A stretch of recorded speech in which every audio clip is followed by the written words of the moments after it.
지난 시간에 이어서 이제 누가복음 우리 17장 20절부터 37절까지인데 시간이 되는 대로 공부해 보도록 하겠습니다. 누가복음 17장은 누가가 이제 예수님께서 그리스도인의 삶에 필수적인 것들에 대해서 예수님께서 예루살렘으로 들어가셔서 십자가에서 돌아가시게 됩니다. 그렇게 되니까는 예수님께서 제자들의 삶은 어때야 되는가, 예수님과 함께 있을 때하고 또 제자들끼리 이 세상을 살아나가야 되는데 어떠한 모습으로 살아야 되는가 하는 것을 제자들에게 알려주신 겁니다. 그 말씀 뭐예요? 지금 우리들에게 알려주시는 그 말씀이죠. 우리가 여태까지 공부했던 것은 맨 처음에 네 부분에 나눠서 알려주셨는데 첫 번째 용서해야 된다라고 하는 거죠. 그리스도인의 삶은 인생 처음부터 시작 끝까지 용서하는 삶이 되어야만 복을 받습니다. 왜냐하면 우리는 용서를 통해서 그리스도인의 새로운 삶을 살 수 있는 그러한 기회를 주님께서 주셨기 때문에 그렇죠. 우리가 우리의 모든 죄를 주님 앞에 나가서 회개하고 주님 앞에 용서를 빌었을 적에 주님께서 우리 모든 죄를 없애주시고 의로운 자로서 삼아주심으로 말미암아 하나님의 자녀가 됐고 그리스도와 함께 살 수 있는 그러한 특권을 받았습니다. 우리가 그렇게 된 것의 기본은 예수 그리스도의 한없는 용서, 하나님의 사랑, 예수님께서 피 흘려 우리를 위해서 속죄의 제물로 돌아가신 은혜, 그걸 통해서 우리가 새롭게 복을 받은 사람이 됐기 때문에 우리가 받은 것들을 이 땅에 살면서도 실천을 해야 되는 겁니다. 그것이 용서의 기본적인 생각입니다. 그 말씀 우리에게 알려주셨습니다.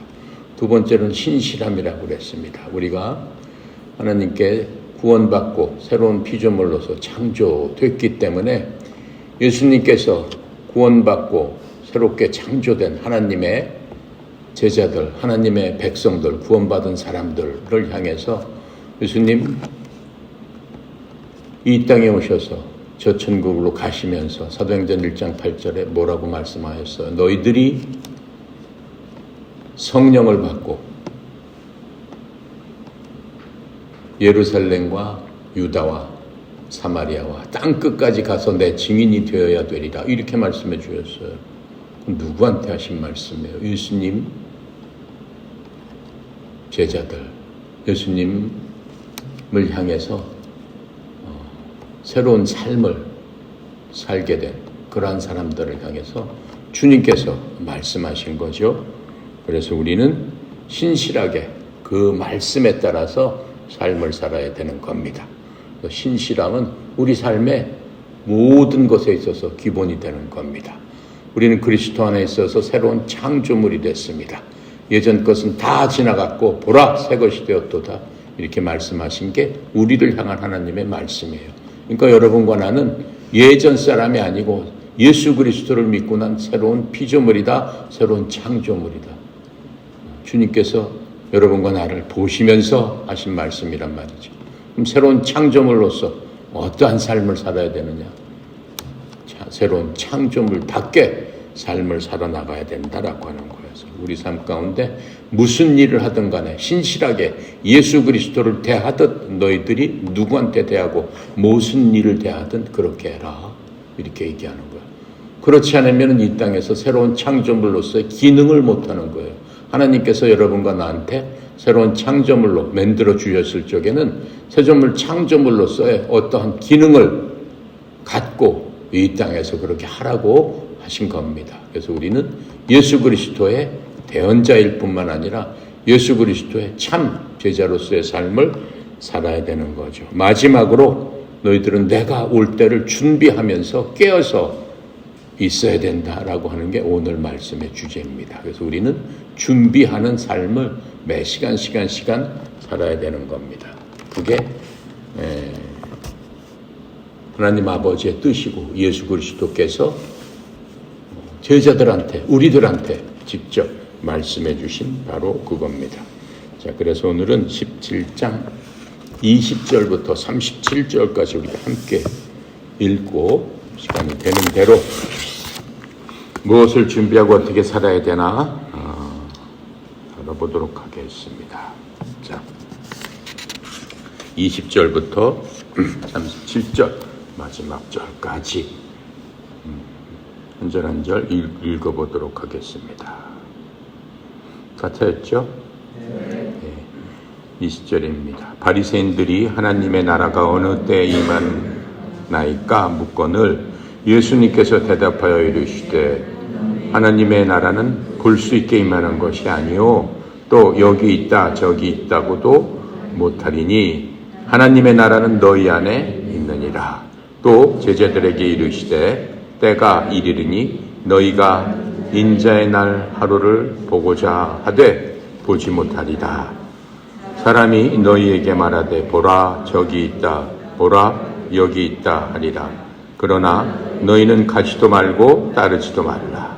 번개가 하늘 아래 이쪽에서 번쩍이어 하늘 아래 저쪽까지 비침같이 인자도 자기 나게 그러하리라. 그러나 그가 먼저 많은 고난을 받으며 이 세대에게 버림바 되어야 할지니라. 노아의 때 된 것과 같이 인자의 때에도 그러하리라.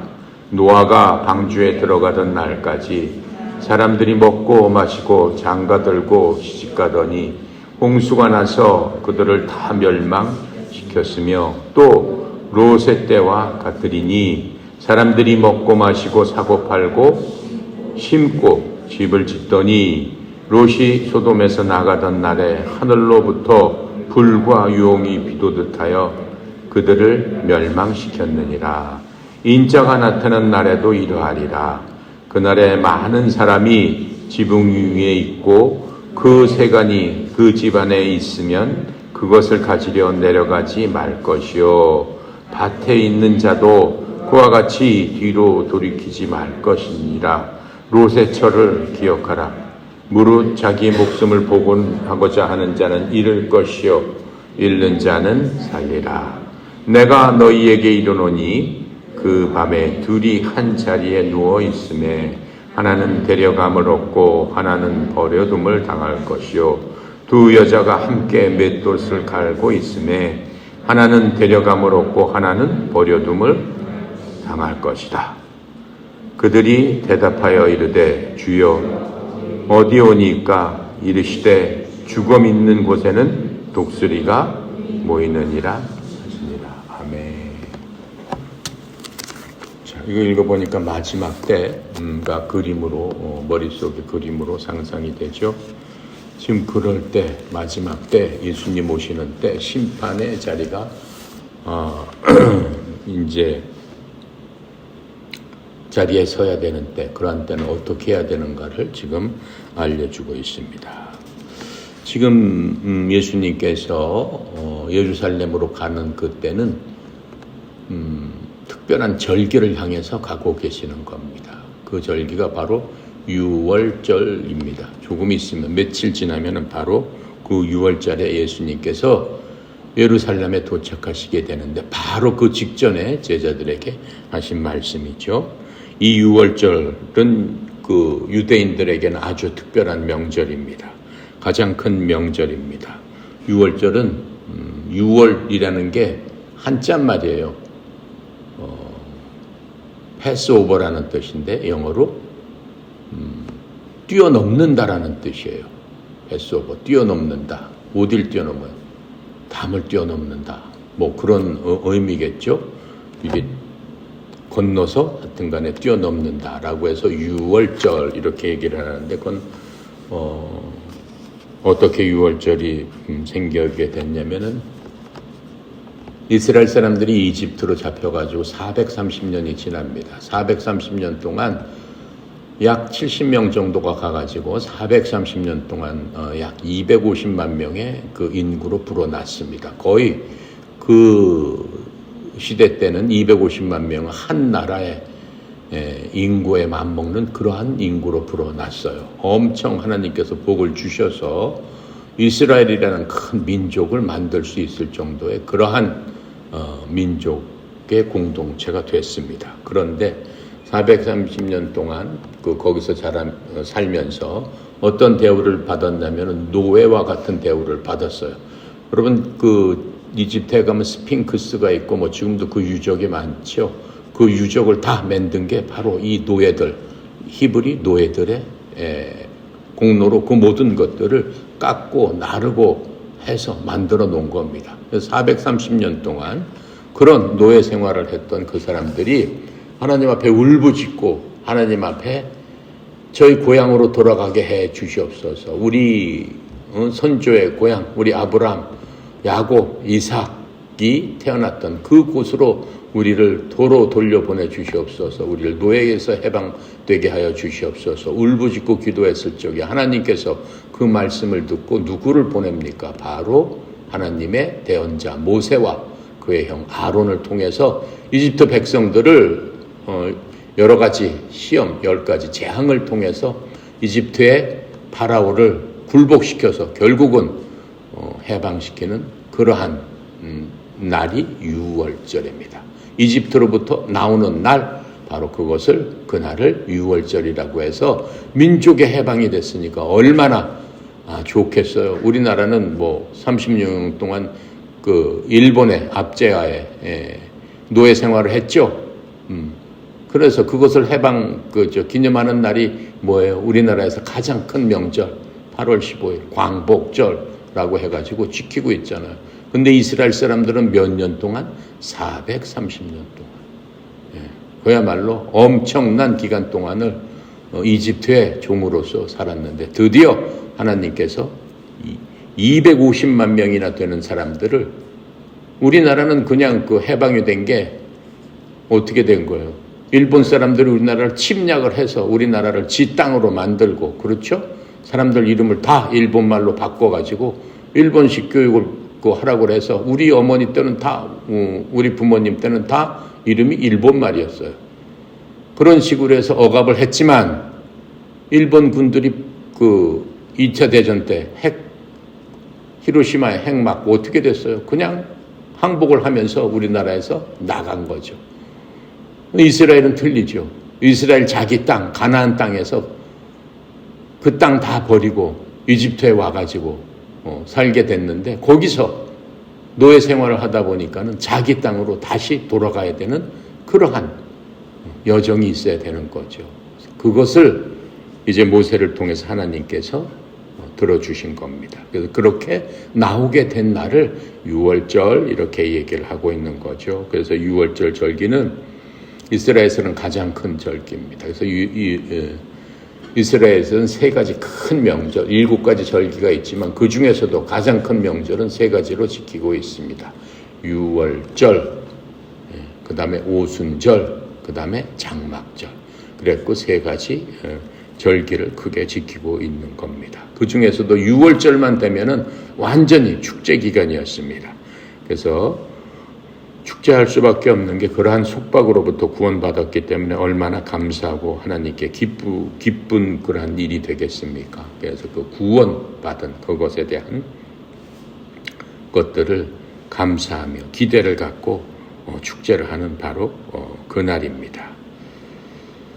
그래서 이 예수님께서 계셨던 그 유월절, 거기에는 특별한 의미가 있어요. 이전에는 유월절 날 이집트의 속박에 의해서 노예 생활을 했는데, 이제 그렇게 돌아온 그 사람들은 다시 현재 누구의 속박 아래 있는 거예요? 로마의 속박 아래서 로마에서 또 노예 생활을 하고 있잖아요. 그때처럼 유월절이 됐으니까 모든 국민이 기대를 하는 거예요. 누군가 나와서 예전 모세처럼 우리를 구원해 줬으면 좋겠습니다. 기도도 많이 하죠. 하나님, 저희들을 로마 속박으로부터 구원해서 하나님의 나라를 이룰 수 있도록 저희들에게 지도자를 보내주시옵소서. 이렇게 계속 기도를 했죠. 에어컨 끄지? 에어컨 꺼? 추운 것 같아. 에어컨 꺼. 예. 그렇게 해주십시오 라고 기도를 했습니다. 그래서 첫 번째 사람들이 기대했던 게 누구예요? 침례자 요한이에요. 예수님 오시기 전에 침례자 요한이 전국을 돌아다니면서 뭐라고 해요? 회개하라, 천국이 가까웠느니라. 그러죠? 그리고 너희들 회개에 합당한 열매를 맺고 하나님께 나와라. 하나님의 아들이 지금 오셨다. 이렇게 얘기를 해요. 메시아가 오셨다. 이렇게 얘기해요. 드디어 우리에게 구세주가 와서 로마로부터 우리를 해방시켜 줄 바로 그분이 왔구나. 이렇게 생각하면서 맨 처음에 침례 요한에 대한 엄청난 기대를 합니다. 이게 제2의 모세구나. 근데 침례 요한은 어떻게 돼요? 바로 목이 잘려 죽죠. 헤롯 왕이 죽여버립니다. 그러니까 이제 그 기대는 누구한테 넘어간 거예요? 예수님께로 넘어간 거예요. 침례자 요한은 예수님을 향해서 바로 그분이 하나님의 아들이요 우리의 구원자 메시아다. 그리스도다. 이렇게 백성들한테 얘기를 했기 때문에 그렇죠. 그런데 예수님께서는 그러한 기대와는 달리 그때까지는 사람들이 정치적으로 무력으로라도 로마를 무찔러서 우리나라를 다시 세워주기를 바랬죠. 그래서 예수님을 그렇게 많이 따라다녔고 예수님 가신 곳곳마다 환호를 했죠. 근데 예수님께서는 어떻게 했어요? 내가 로마군을 무찔러서 이 나라를 해방시켰다. 직접적으로 그렇게 말씀하신 적이 없어요. 하나님의 나라가 가까이 왔다. 이렇게만 계속 얘기하시면서 회개하라 이렇게 얘기하시면서 너희들 하나님의 나라와 가까이 왔으니까 하나님의 나라에서 살기 위한 하나님의 백성은 어떠한 태도로 어떠한 생각으로 어떠한 행동으로 살아야 되느냐라고 하는 것들을 계속 설교하시면서 백성들에게 알려줬죠. 로마서 6장 15절에 보니까 백성들은 근데 어떻게 생각하는 거예요? 그러므로 백성들이 와서 억지로 예수님을 데려다가 왕으로 삼으려는 것을 예수님께서 아시고 혼자서 다시 산으로 떠나시니라. 이렇게 얘기를 하고 있어요. 그게 백성들의 생각입니다. 그래서 예수님께서 이제 예루살렘으로 향해서 오시는 겁니다. 제자들한테 이렇게 얘기한 다음에는 이제 바로 예루살렘으로 입성하시게 되는데 예루살렘을 향해서 온다는 것은 정치적으로도 엄청 큰 의미가 있는 거예요. 예루살렘은 어떤 곳입니까? 이스라엘의 수도였을 뿐만 아니라 남유다의 수도였기도 하고 예루살렘에는 솔로몬의 성전이 있었고 하나님께서 계셨던 바로 그곳이 예루살렘이에요. 그러니까 정치적으로 예루살렘은 그 이스라엘의 수도였기 때문에 대단히 큰 것들이 생각을 할 수가 있고 그리고 하나님의 왕국은 반드시 예루살렘에서 다시 세워진다라고 말씀하셨기 때문에 구약에서 그 예루살렘에 하나님의 아들이 오신다고 하고 메시아가 오신다고 하니까 얼마나 큰 기대를 갖고 흥분을 했겠습니까? 그래서 그 군중들은 예수님께서 약속한 왕국을 드디어 세우시는구나 라고 큰 환호를 했습니다. 근데 우리가 읽은 대로 20절에 보니까 바리새인들이 하나님의 나라가 어느 때 임하나이까 하고 예수님께 물었다 이렇게 얘기를 했어요. 바리새인은 누구라고 했어요? 하나님의 말씀을 신실하게 지키면서 일반 백성들하고는 구별됐다라고 스스로 구별하면서 우리는 하나님의 말씀인 율법을 1.1핵이라도 지키는 그러한 자다. 절대로 어기는 자가 아니다. 라고 하면서 스스로를 성결하게 생각하는 그러한 사람들이었죠. 그리고 율법의 수호자였기 때문에 율법에 관해서는 남하고 타협도 하지 않습니다. 율법에 관해서는 본인들이 최고라고 생각하는 바로 그 사람들입니다. 그랬기 때문에 예수님한테 바리새인들이 묻는 거예요. 그러한 생각을 가졌던 사람이 그렇게 행동을 했기 때문에 하나님의 왕국이 언제 나타날 것입니까? 라고 이렇게 묻는 거는 당연했어요. 왜냐하면 그 당시에 유대인 교사들이 이러한 율법적인 질문을 공개적으로 해서 백성들한테 알려주는 그러한 때였기 때문에 그게 관례였습니다. 그래서 예수님은 그 사람들에게 지금 대답을 해주고 있는 거죠. 예수님 입장으로서는 그들이 알아들을 수 있도록 만족스럽게 대답을 해 주신 겁니다. 그런데 이제 예수님께서 전체 다를 얘기하지 않았습니다. 일부분은 제자들만을 위해서 일부분은 공개하지 않으신 것들을 우리가 또 살펴볼 수 있습니다. 20절에 또 뭐라고 얘기해서요? 예수님께서 그들에게 하나님의 나라는 볼 수 있게 임하는 것이 아니요. 이렇게 말씀하세요. 볼 수 있다라는 것은 영어로는 observation입니다. observation이라는 것은 관찰한다는 거죠. 볼 수 있게라는 그런 말에 의미는 신약 성경에서 딱 여기서만 한 군데 사용을 하고 있습니다. 헬라어로서는 무슨 뜻이냐면은 표적으로 미래를 관찰하다는 그러한 의미가 있습니다. 볼 수 있게 임한다. 너희들이 그 표적을 보고 관찰해서 하나님 나라가 지금 임했구나, 임할 것이구나. 그렇게 해서 하나님의 나라를 볼 수 없다. 지금 이 말씀을 해주고 계시는 겁니다. 이 신약은 전부 히브리 말로 써 있는 게 아니고 헬라어, 그리스 말로 사용이 되어 있습니다. 모든 그 신약의 쓴 사람들이 전부 헬라어로 그리스 말로 사용을 했습니다. 자, 그래서 이 헬라어로서 그 표적에 관해서는 미래를 표적으로 관찰한다. 그러한 그 의미로 써놨습니다. 그래서 예수님께서 이 말씀을 하신 요점은 뭡니까? 하나님의 나라가 사람들이 언제 올 것인가 예측하고 그 진행 과정을 알 수 있도록 큰 어떤 외적인 모습으로 그것을 보고 하나님의 나라가 지금 오고 있구나 라고 하나님의 나라는 그렇게 오는 것이 아니다 라고 설명을 해 주셨습니다. 이 바리새인들이 질문한 것은 맞는 거죠. 예수님께 하나님의 나라가 하나님의 아들이시고 메시아라고 하니까 그렇다면 당신의 나라가 언제 이 땅에 오실 것입니까? 이렇게 묻는 것은 당연합니다. 하지만 반대로 따지면 이 바리새인들 율법을 그렇게 안다는 사람이 그렇게 얘기한다는 것은 한편으로는 비극적인 얘기입니다. 왜 그럴까요? 예수님께서 그들 사이에서 3년 동안이나 이제 사역을 하셨습니다.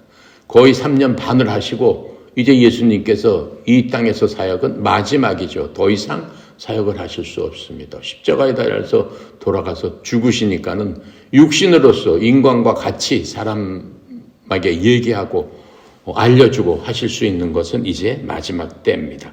그런데 3년 동안이나 그렇게 말씀을 하셨는데 이 바리새인들은 영적으로 전혀 어둠 속에 있기 때문에 이러한 얘기를 하고 있구나라고 하는 것을 알 수 있어요. 이 바리새인들의 왕국에 대한 언제 왕국이 오십니까? 라고 하는 그 이유와 그렇게 생각하는 그 사람들의 그 관점은 뭐냐면 뭐든지 정치적으로 생각하는 거예요.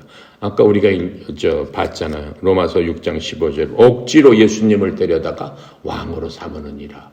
그런 식으로 지금 생각을 하고 있기 때문에 굉장히 정치적이고 육신적이고 인간적으로 생각했기 때문에 영적으로 하나님을 하나님으로서 대우하고 생각하고 그렇게 모시고 그 관점에서 생각하지 못하였기 때문에 이 사람들은 단지 자기 나라에 닥친 인간적인 급박한 그러한 문제만 갖고 예수님께 물어본 겁니다. 예수님께서는 미래 이 땅에서 세워질 우리도 맞이하게 되는 거죠. 왕국에 대해서 부정하지 않으셨어요. 반드시 이 땅에 왕국이 세워진다 이렇게 말씀하셨어요. 하지만 예수님은 새로운 탄생에 의해서만 들어갈 수 있는 그러한 영적인 왕국을 더 강조하셨습니다. 요한복음 3장 1절부터 8절에 보면 니고데모라는 사람이 있습니다. 니고데모는 유대인의 그 치리자였어요. 유대 사람들을 가리키는 사람이었어요. 그 사람은 유명한 랍비였어요. 선생님이었어요. 선생님인데 그 사람이 예수님께서 하늘로부터 오신 선생님이다 라고 하는 그러한 설교를 많이 들었습니다. 근데 본인 스스로가 랍비고 그 유대에서 존경받는 사람이기 때문에 낮에는 예수님께 와서 질문하는 것 자체가 스스로 창피했습니다. 존경받는 선생으로서 자기가 그러한 질문을 하면은 사람들이 놀릴 것 같기도 하고 자신의 어떠한 무식이 탄로날 것 같기도 했습니다. 그래서 저녁 때 예수님이 계시는 곳을 방문해서 예수님께서 이렇게 말합니다. 예수님께서 평상시에 뭐라고 얘기를 하고 계셨어요? 너희가 구원받기 위해서는 다시 태어나야 된다. 이렇게 말씀하셨어요. 근데 그 얘기를 익히 들어서 알고 있습니다. 그런데 그 마음속에 의문이 있는 거예요. 내가 태어났는데 어떻게 다시 태어난다는 얘기냐. 그런데 그것을 공개적으로 물어보고 싶지만은 사람들이 유대 대학자 그것도 몰라?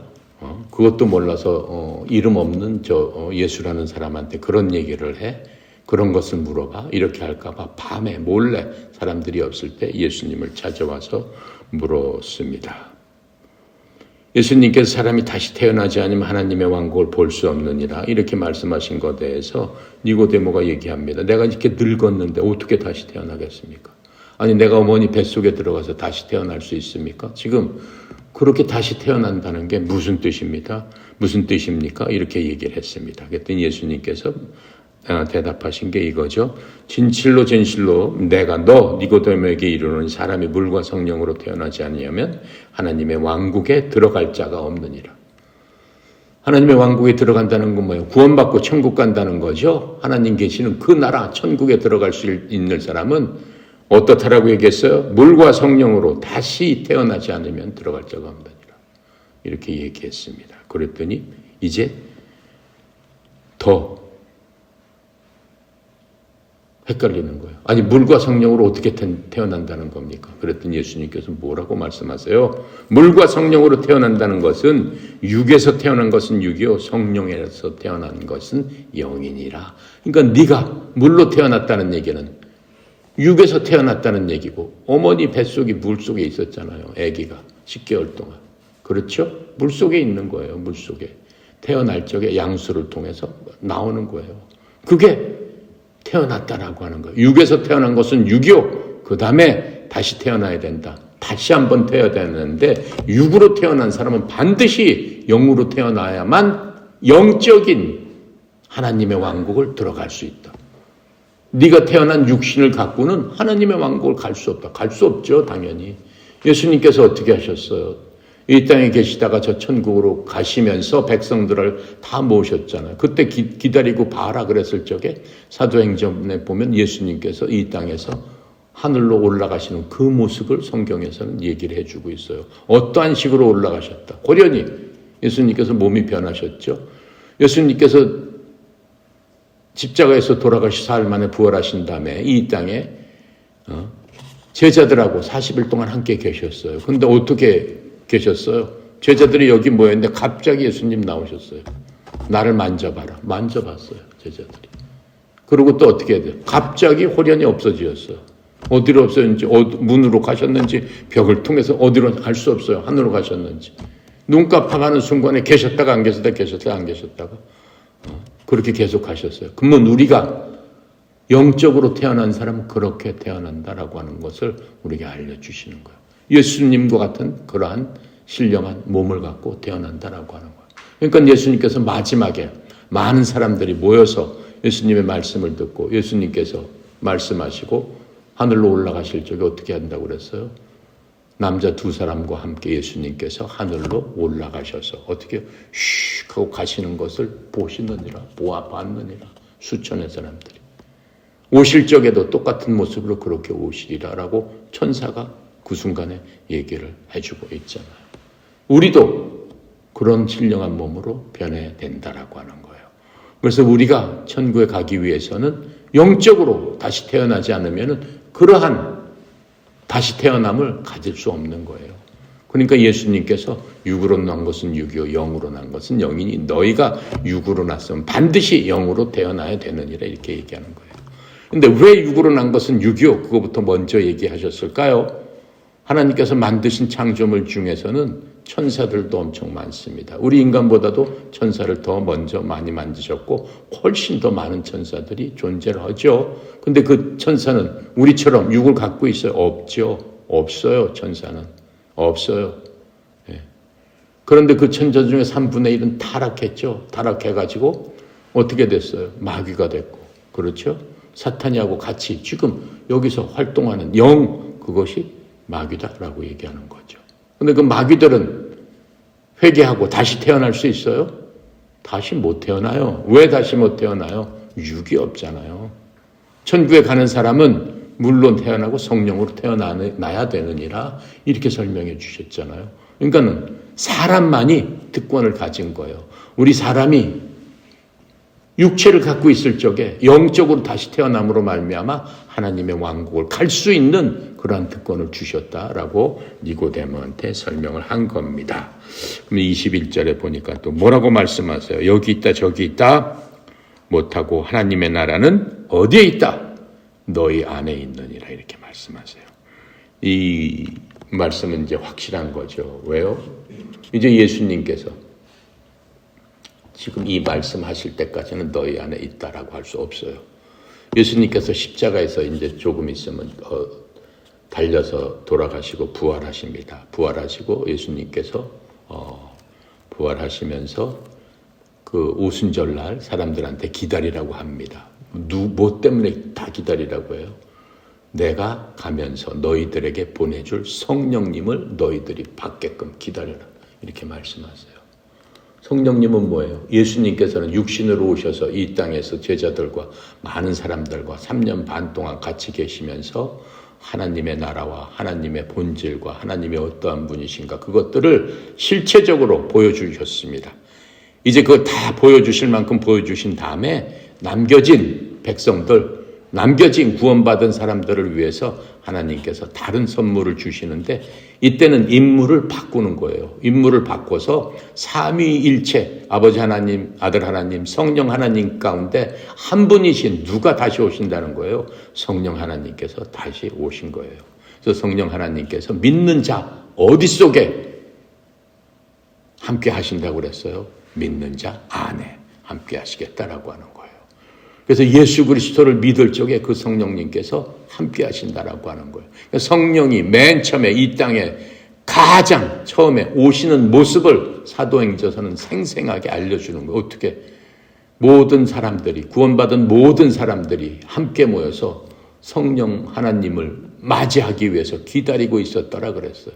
다 모여 있으라 그랬어요. 그럼 내가 약속한 성령을 너희에게 보내주리니 이렇게 얘기했어요. 그런데 바람처럼 호련하게 어떻게 해요? 사람들 하나하나마다 성령님께서 임하시더라 라고 얘기를 하는 것들을 우리가 봤죠. 그때 무슨 일이 일어났다고 그랬어요? 사람들이 각기 방언으로 얘기를 하더라 라고 얘기를 했어요. 그래서 성령님께서 임하셨다라는 징표로서 방언을 얘기하끔 했어요. 방언이라는 건 뭐예요? 의미 없는 얘기가 아니에요. 방언이라는 걸 랄랄라 롤롤로 룰루루 그게 방언이 아니에요. 방언은 다른 나라의 말이에요. 어떤 사람은 영어로, 어떤 사람은 소련 말로, 어떤 사람은 불란서 말로, 어떤 사람은 일본 말로, 어떤 사람은 아프리카 말로. 이 나라의 이 땅에 있는 수천 개의 언어가 있는데 그것들 중에 하나를 말씀하게끔 하셨더라라고 하는 거예요. 배워보지도 못한 사람이 그렇게 얘기를 하게끔 해주셨다라고 했는 거예요. 바로 그렇게 함으로써 이 세상의 사람들이 그 성령님을 받게 된 겁니다. 자, 그래서 이 하느님의 왕국은 너희 안에 있느니라. 그게 지금 무슨 말이냐면은 지금 내가 얘기한 대로 구원받은 사람한테만 해당되는 얘기입니다. 구원받지 못하는 사람은 무슨 얘기인지 상관이 없죠. 구원받은 사람한테 성령님을 주실 수도 없고 성령님이 구원받은 사람을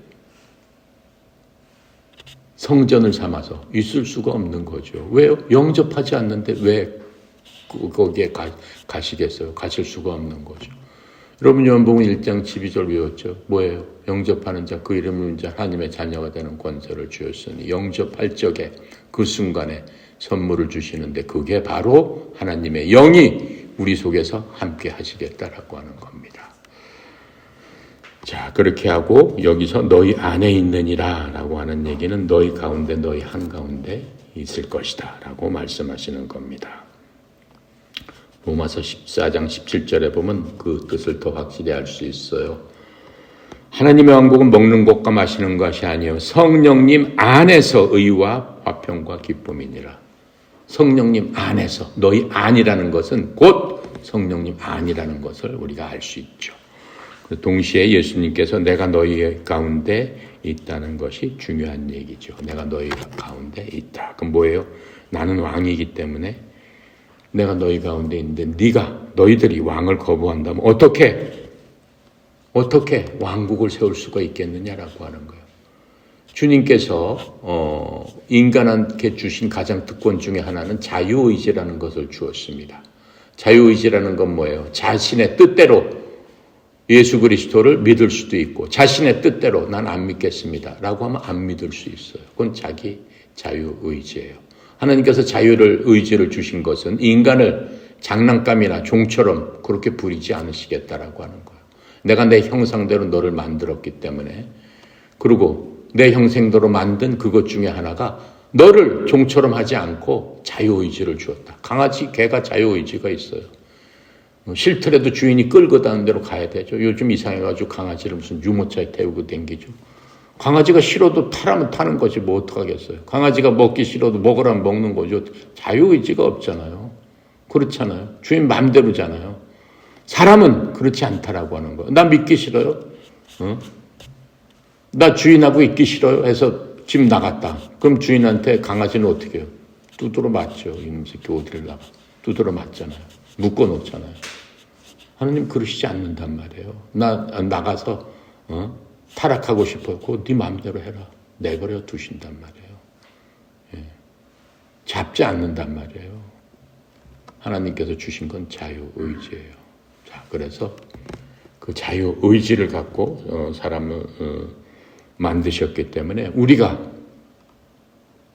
하나님을 믿는다는 것은 자유의지대로 우리 의지가 어떻게 해야 된다는 거예요. 하나님께 순종하고 하나님을 나의 주인으로 내가 섬기겠습니다 라고 했을 적에 하나님 자녀가 되는 거예요.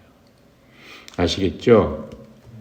그래서 바리새인들은 항상 미래에 대해서 굉장히 관심이 많고 미래의 일에 대해서는 굉장히 몰두하고 있습니다. 현재 어떠한 그러한 기회를 무시한 거죠. 예. 그 하나님의 왕국은 언제 오실까? 바로 그 왕국의 주인인 예수님이 계시는데 바리새인들은 어땠어요?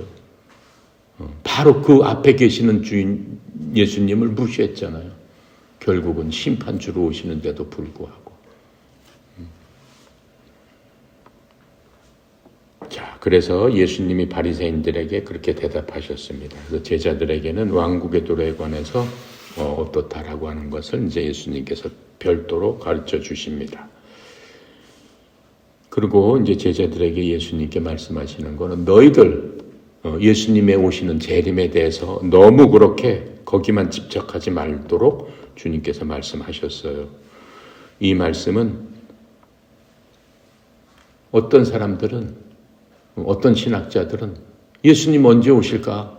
그것만 일생도랑 연구하는 사람이 있어요. 그래서 10년, 20년 전에 우리나라에도 그런 난리가 났죠. 예수님 오시는 날 몇 월, 며칠, 몇 시 그것까지 정확하게 성경 뭐 이걸 해서 오신다라고 해서 다미선교회라는 데서 그렇게 해가지고 난리 났었죠, 사람들이. 그래서 어디에 그것을 믿는 사람들은 어디에 다 모여 있었고 흰 옷을 입고 있었고 모르고 오시긴 모르셔요. 근데 세계적으로 그거 해가지고 인터넷 찾아보면 언제 오십니다라고 하는 건 예언을 들었습니다. 성경에서 했습니다. 뭐 했습니다. 그런 사람들 엄청 많습니다. 주님께서는 그런 짓 하지 말아라고 경고를 하셨습니다. 자, 그래서 이제 주님께서 그렇게 말씀하시는 건 뭐예요? 그 언제 오시는 게 번개처럼 밤이 찾아오는 것처럼 낮이 찾아오는 것처럼 눈 깜빡할 새 알지 모르는 사이에 그렇게 오게 되는데 어떻게 해야 된다는 거예요? 너희들은 주님께서 맡기신 그 사역을 잘 감당하고 있어야 된다. 그게 미래를 준비하는 사람의 태도다라고 얘기하고 있는 겁니다. 사도행전 1장 6절부터 11절에 보면 8절에 이렇게 써 있어요. 6절에 이렇게 써요. 제자들이 함께 있을 때 예수님께 여쭤봅니다. 주여 언제 그 왕국을 이스라엘에 다시 회복시키려 하십니까? 지금 그 말씀하고 똑같은 얘기를 하고 있는 거예요. 제자들이. 예수님께서 제자들에게 말씀하셨어요. 때나 시기는 아버지께서 자신의 권능 안에 두셨으니 그것들을 너희가 알 바 아니다. 오직 너희들은 성령님께서 너희에게 오신 뒤에 너희가 권능을 받고 예루살렘과 온 유다와 사마리아 땅끝 맨 지역에 이르기까지 나를 위한 증인들이 되어야 하리라. 그것은 아버지의 뜻이기 때문에 내가 할 일은 전도하는 일이다. 선교하는 일이다. 이렇게 말씀하셨습니다. 이것은 우리들에게 하시는 말씀이에요. 왜요? 그것은 우리들을 위한 말씀이에요. 우리가 그것을 하는 중에 예수님께서 오시면 예수님께서 우리를 어떻게 하시겠어요? 큰 상을 주시겠다라고 하는 거예요. 예수님 오심을 바라보는 건 뭐예요? 상을 받기 위해서 우리는 바라는 거예요. 예수를 믿는 목적은 뭐라고 했어요? 예수를 믿는 자는 그분께서 오시는 것과 상 주시는 이심을 믿어야 할지니라. 그게 우리가 예수님에 대한, 하나님에 대한 믿음의 목표가 상 주시는 이심을 믿어야 할지니라. 우리가 모든 일을 하면서 인간에게 상 받는 게 아니라 내가 선한 일을 하고 길거리에 휴지를 하나 주셔서 제대로 했어요. 아픈 사람을 길거리에 가다가 도와줬어요. 가난한 자에게 돈을 줬어요. 왜 하는 거예요? 왜 하는 거예요? 뭐 때문에 하는 거예요? 상을 받기 위해서 하는 거예요. 누구한테 상을 받아요? 세상 사람들은 상을 받으려는 게 아니에요. 하나님 보시죠. 제가 하나님 상 받기 위해서 이렇게 선한 일을 합니다. 그렇게 해야 되는 거예요. 인간들한테 보세요. 내가 이렇게 선한 일을 하니까 나 선한 사람이에요. 그렇게 하는 게 아니에요. 그러면 상은 못 받죠. 하나님께서 뭐라고 그랬어요? 너는 그렇게 했으니까 이 땅에서 상을 받았는데 내가 또 줄 필요가 없지 않느냐. 이렇게 말씀하셨잖아요. 하나님의 상을 받기 위해서는 왼손이 하는 걸 오른손이 모르게 해라. 바로 그거예요. 그 원리예요. 그 대신 하나님께는 제가 상 받기 위해서 오늘 무슨 일 했습니다. 노트북에 적어놓으면 되죠. 예수님 만날 적에 제가 했던 일 다 여기 있습니다. 주님의 노트북에도 적혀 있죠. 이렇게 얘기해야죠. 주님 저한테 알맞는 상을 주세요. 이렇게 얘기할 수 있어야죠. 그게 지혜로운 삶의 태도인 겁니다. 자,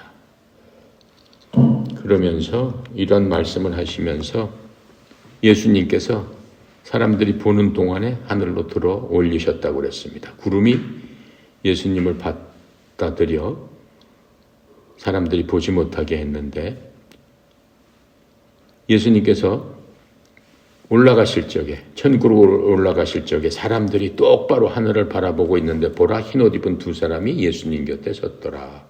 또 그 두 사람이 사람들에게 너희 갈릴리 사람들은 너희가 어찌하여 서서 하늘을 바라보느냐. 너희를 떠나 하늘로 돌려 올려 가신 이 동일한 예수님께서 너희가 그분께서 하늘로 돌려 가심과 같이 똑같은 형태로 이 땅에 오시리라. 이렇게 설명을 해주셨습니다. 그래서 이 예수님께서 오시는 거는 마태복음 24장 27절에 또 이렇게 설명해요. 번개가 동쪽에서 서쪽까지 번쩍이는 것 같이 사람의 아들이 오는 것도 그러하리라. 그때 사람의 아들의 표적이 하늘에서 나타나 있고 그때 땅의 모든 지파들이 애곡하며 사람들의 아들이 권능과 큰 영광을 가지고 하늘의 구름 가운데 오시는 것을 보리라.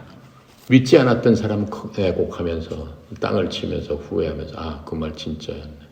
이렇게 되겠죠? 그런데 늦은 거죠.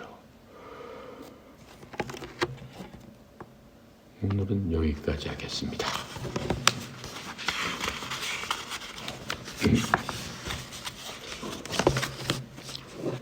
감사하신 하나님, 은혜 감사합니다. 귀한 하나님의 예언적 말씀을 제자들에게 주고 또 저희들에게 주시니 감사합니다. 항상 주님의 말씀대로 우리가 인생 살아가면서 주름 부으신 동안 항상 용서하게 하시고 신실하게 주님의 말씀을 충실한 청지기로서의 사명 잘 감당할 수 있도록 신실함을 주시옵소서. 또 무엇에든지 감사함으로 주님 앞에 나가게 하시고 오늘 말씀대로 예비하고 준비하는 삶을 살아서 하나님 오실 때 정말로 잘했다 충성된 종아라고 하는 그러한 칭찬을 들을 수 있는 그러한 태도로 살 수 있도록 믿음을 더하여 주시옵시고 하나님의 말씀 가운데서 온전히 주의 말씀만을 바라보고 생각하며 주님을 찬양하는 그러한 삶을 사는 사랑하는 하나님의 아들, 딸들 다 되도록 주님 축복하고 인도하여 주시옵소서. 아버지 하나님, 무엇보다도 사랑하는 아들, 딸들 또 대회를 위해서 준비하고 전국체전과 세계대회와 힙합 선수권 대회와 여러 가지 많은 대회 또 많은 일정 준비하고 있습니다. 아버지 하나님, 준비하는 과정에 힘 주시고 능력 주시고 지혜 주셔서 다치지 않도록 주님 축복하여 주시옵소서. 무엇보다도 우리 다친 선수들 온전히 회복되어서 복귀할 수 있도록 예수가 채찍에 맞음으로 말미암아 너희들은 병남을 얻었느니라. 이미 주님께서 우리의 모든 질병을 치유해 주신 그 주님을 믿음으로 말미암아 회복의 은혜의 역사가 조속히 일어날 수 있도록 주님 도와주시고 힘주시고 능력 주시옵소서. 특별히 다은이를 축복하시고 또 김예담이 축복하시고 하나님 아버지, 이번 한 주간 동안 우리 또 이태연이를 위해서 우리 함께 기도합니다. 이태연이에게 아버지 하나님 힘주시고 능력 주시고 이제 고3으로서 대학도 가게 됩니다. 하나님께서 인도하시는 대학으로 가서 그곳에서 많은 사람들에게 빛과 소금의 역할을 하고 은혜를 대표하는 선수로서 삶을 살 수 있도록 힘주시고 능력 주시고 믿음 위에 믿음을 더하여 주시옵소서. 사랑하는 모든 선수들 하나하나마다 주님 지키고 보호하여 주심으로 말미암아 주신 달란트를 통해서 하나님을 높이고 찬양하게 하여 주시옵소서.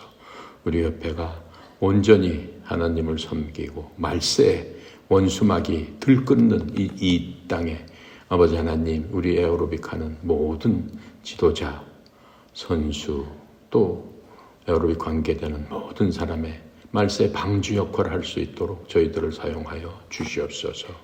특별히 성령 이사장님 협회를 이끌어 나아갈 적에 여러 가지 힘들고 어렵지만은 그때마다 주님 힘주시고 능력 주시고 이제까지도 인도하신 그 하나님의 무한하신 차원을 통해서 주의 종을 통해서 힘들고 어려운 많은 사람들에게 그 필요를 채워주는 주의 제자로서의 사명을 감당하는데 조금도 부족함이 없도록 형통함으로 인도하여 주시옵소서. 오늘도 모든 것 주께 의탁드리며 감사드리며 우리 주 예수 그리스도 이름으로 기도드렸습니다. 아멘.